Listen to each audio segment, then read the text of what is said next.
Here's a quick demo of my homemade disc sander. The motor and the power switch were taken from an old cheap table saw, which had finally rusted through, so I salvaged the motor and switch were in good condition and got rid of the rest.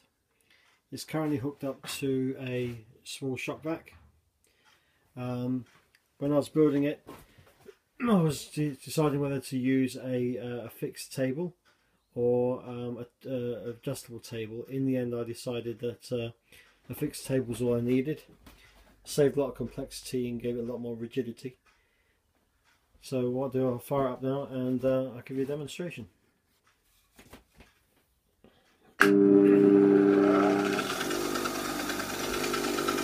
When it's running, it's still pretty quiet, but I'll just put the shock vac on now just so I don't create too much dust.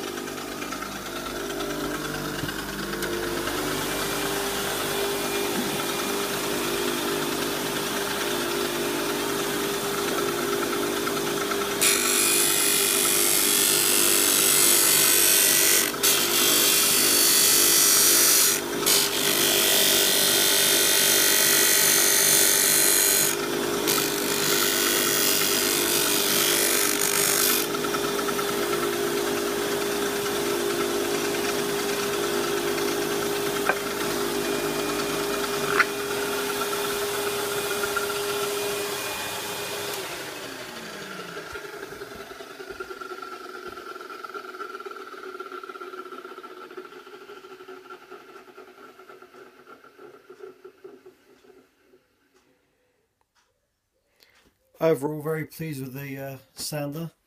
It should serve me well, and so far I think it's cost me about £20 for the backing sheet of Velcro and my first sanding disc. I used the hook and loop ones, so changing them should be fairly easy.